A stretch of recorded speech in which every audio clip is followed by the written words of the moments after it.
ज्योतिष दीप चैनल के माध्यम से आप ज्योतिष विद्या का उत्तरोत्तर विभिन्न क्षेत्रों में अर्थात ज्योतिष के उद्गम से लेकर के तात्कालिक परिस्थिति तक अध्ययन, मनन और ज्ञान अर्जन किया जा रहा है। वह उसके लिए आप बहुत ही भाग्यशाली और धन्यवाद के पात्र हैं। आज ज्योतिष ज्ञान बेला में षोडश वर्ग के विषय में बहुत ही सरल ढंग से उनका मैं संक्षिप्त रूप से वर्णन करूंगा, क्योंकि ये षोडश वर्ग ज्ञान षोडश वर्गों के माध्यम से ज्योतिष का फलित करना बहुत ही विलक्षण होता है। इसमें बहुत ही गहन अध्ययन के साथ में गहन चिंतन मनन करना पड़ता है और अद्भुत ज्योतिष के ज्ञान की प्राप्ति की जाती है। इस षोडश वर्गों में सबसे पहला वर्ग है लगन। जैसा कि लगन के विषय में बहुत सूक्ष्म रूप से मैंने बतलाया है, विस्तृत रूप से आगे फिर बतलाऊंगा। सूक्ष्म रूप से मैंने बतलाया है कि जब कोई जातक अपने जीवन की शुरुआत अर्थात जब वह जन्म जिस समय में लेता है तो उस जातक के जन्म के समय पर कौन सी राशि कितने डिग्री की है उसे हम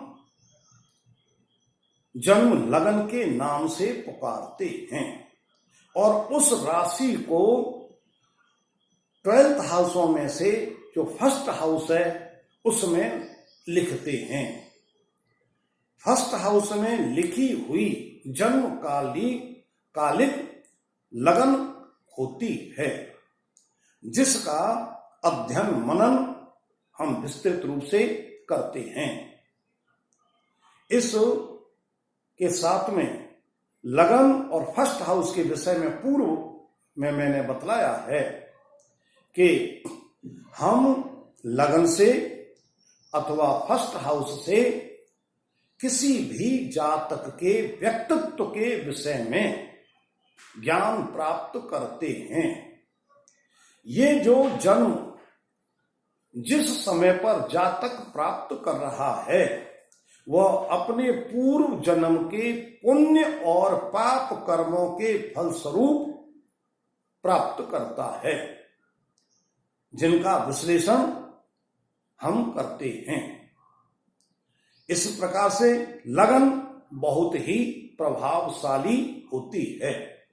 इसी प्रकार से दैनिक जीवन में कोई भी जातक जब किसी देवज्ञ के पास में आता है और अपने जीवन काल से संबंधित अर्थात अनेक प्रकार की पीड़ाओं से पीड़ित होकर के जब देवज्ञ से कोई प्रश्न करता है तो उस प्रश्न के समय पर जो राशि चल रही है अर्थात लगन चल रही है तो देवज्ञ उस लगन को प्रधान मानते हुए उसके अनेक प्रश्नों का उत्तर देता है, जिसे हम प्रश्न शास्त्र कहते हैं।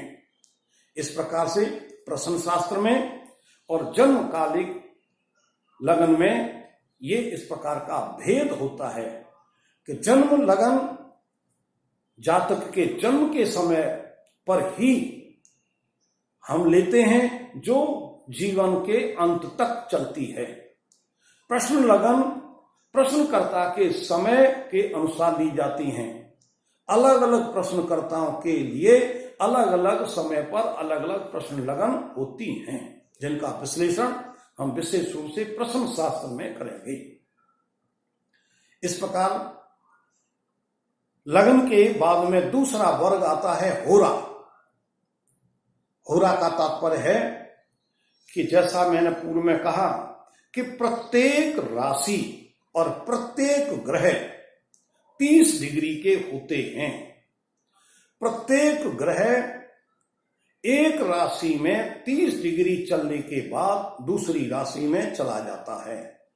इसी प्रकार से एक राशि 30 डिग्री का भोगांश प्राप्त करके दूसरी राशि में चली जाती है या दूसरी राशि शुरू हो जाती है।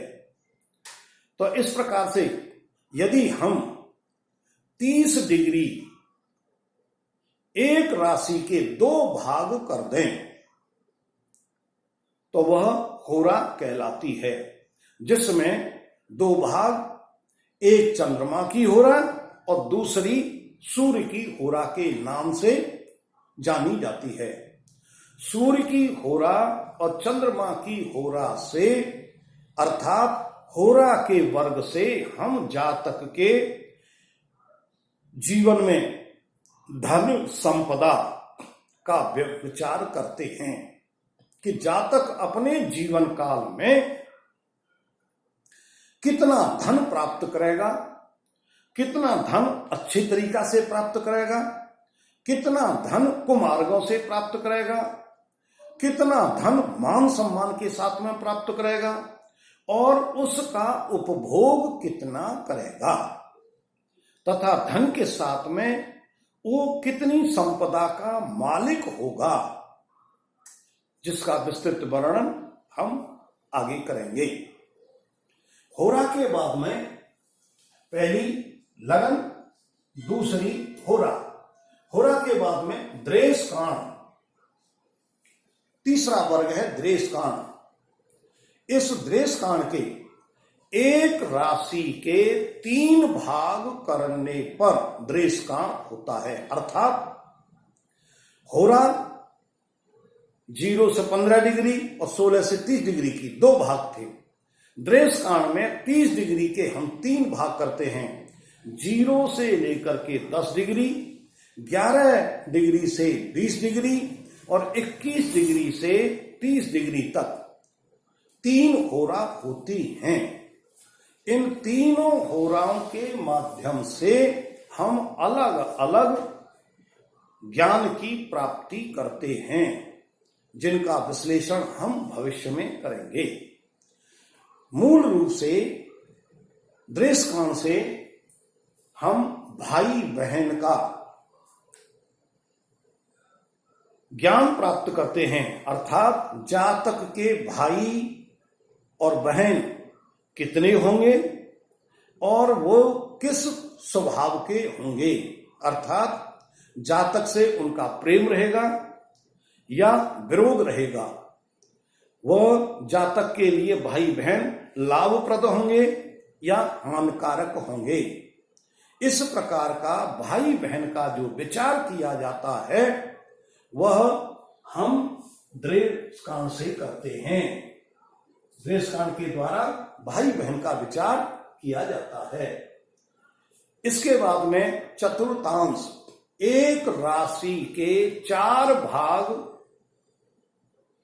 जब किए जाते हैं तो वह चतुर्थांश कहलाता है। इस चतुर्थांश से हम भाग्य विचार करते हैं, अर्थात जातक का अपने जीवन काल में भाग्योदय कब होगा और वह अपने जीवन काल में सबसे श्रेष्ठ उपलब्धि जिस कार्यकाल में प्राप्त करेगा वह उसका भाग्य कहलाएगा। जब कोई जातक अपने जीवन काल में अनेक प्रकार की सुख सुविधाएं, अनेक प्रकार के लाभ ही लाभ प्राप्त करता है तो वो अपने मन में हर समय हर क्षण प्रसन्नचित रहता है और अपने भाग्य के गुणगान करता है। और जब कोई व्यक्ति अनेक कठोर परिश्रम करते हुए अनेक प्रकार के कार्यों में लगे हुए होने के फलस्वरूप भी और फिर उसको उपलब्धि प्राप्त नहीं हो पाती है, वह अपने जीवन को सरस ढंग से नहीं चला पाता है, तो वह अपने दुर्भाग्य को सोचता है, दुर्भाग्य को के विषय में अपना मन का विचार व्यक्त करता है कि मैं कठोर परिश्रम करने के बावजूद भी फलों को प्राप्त नहीं कर पा रहा हूं, मैं कितना दुर्भाग्यशाली हूं। और जो जातक अल्प समय में अल्प काम करने से अच्छे फलों की प्राप्ति करता है, वह सौभाग्यशाली कहलाता है। इस प्रकार से चतुर्थांश से हम भाग्य की को देखते हैं। चतुर्थांश के बाद में सप्तांश। सप्तांश से तात्पर्य है कि जब एक राशि के 7 भाग कर दिए जाते हैं और उन 7 भागों के करने के बाद में हम जब सप्तांश कुंडली बनाते हैं तो सप्तांश वर्ग कहलाता है। इस सप्तांश से जातक के पुत्र और पौत्रों के विषय में विचार करते हैं कि अमुक जातक के कितने पुत्र होंगे, कितने पौत्र होंगे, वह पुत्र किस प्रकार के लाभदायक होंगे, उसके मनो अनुकूल होंगे, उसकी सेवा करने वाले होंगे अथवा सेवा न करने वाले होंगे। यदि किसी के जीवन काल में उसके पुत्र और पौत्र जातक की विशेष रूप से सेवा करते हैं, अनेक प्रकार के सुख प्रदान करते हैं, अनेक प्रकार की मनोकामनाओं को पूर्ण करते हैं, वह जातक पुत्र और पौत्रों की दृष्टि से बड़ा सौभाग्यशाली होता है। और जिसके जीवन काल में पुत्र और पौत्र यदि कोई सेवा नहीं करते हैं, किसी प्रकार का सुख प्रदान नहीं करते हैं, तो ऐसे जातक बहुत ही दुर्भाग्यशाली होते हैं या वो अपने को दुर्भाग्यशाली कहते हैं। जिन जातकों के जीवन में पुत्र नहीं होता, जब पुत्र नहीं होगा तो पौत्र होने का तो प्रश्न ही नहीं है। और पुत्र मानव जीवन में 3 ऋणों को पूरा करने वाले, एक होते हैं देव ऋण, एक होता है ऋषि ऋण, एक पितृ ऋण। तो देव ऋण और ऋषि ऋण को तो जातक पूरा कर लेता है, लेकिन पितृ ऋण को पूरा करने के लिए पुत्र की आवश्यकता अति आवश्यकता होती है, जो बिना पुत्र पौत्र के बिना पितृ ऋण पूरा नहीं हो सकता। इसलिए जिस जातक के जीवन काल में पुत्र और पौत्र नहीं होते, वह फिर दुर्भाग्यशाली की श्रेणी में आता है। और जिसके जीवन काल में पुत्र पौत्र हों, सुपात्र हों, सेवा करने वाले हों, अनेक प्रकार का सुख देने वाले हों, उससे बड़ा सौभाग्यशाली कोई जातक नहीं होता। इसके बाद फिर आता है नवांश। नवांश का तात्पर्य है कि एक राशि के 9 भाग करने पर जो कुंडली बनती है उसे नवांश कुंडली कहते हैं, नवांश वर्ग कहते हैं।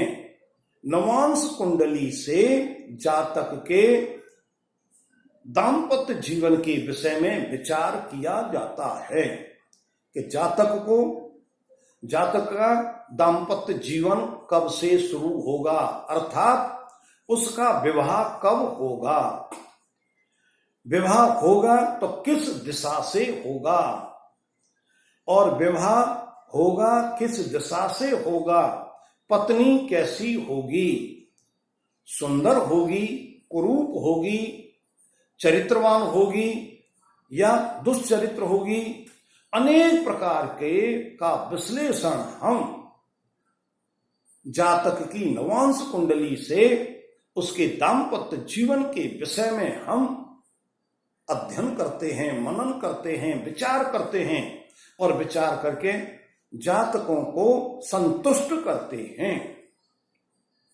इसका भी विश्लेषण हम भविष्य में विस्तृत रूप से करेंगे।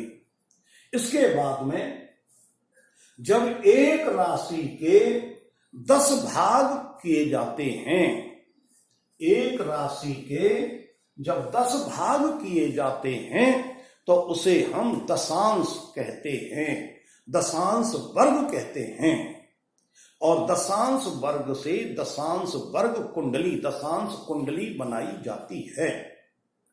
और इस दशांश कुंडली के माध्यम से जातक के कर्म क्षेत्र में के विषय में कि जातक अपने जीवन काल में किस प्रकार का कर्म करेगा, अर्थात वह राज्य के अधीन होकर के सरकारी नौकरी करेगा अथवा सरकारी नौकरी के बजाय गैर सरकारी नौकरी करेगा, अथवा वह स्वयं का व्यापार करेगा, अथवा किसी के सहयोग से दूसरे का व्यापार करेगा, दूसरे के साथ मिलकर के व्यापार करेगा। अनेक प्रकार के कर्म क्षेत्रों के विषय में हम दशांश कुंडली से ज्ञान प्राप्त करते हैं। इस प्रकार से इसे दशांश कुंडली कहा जाता है। इस दशांश कुंडली के बाद में फिर आता है द्वादशांश।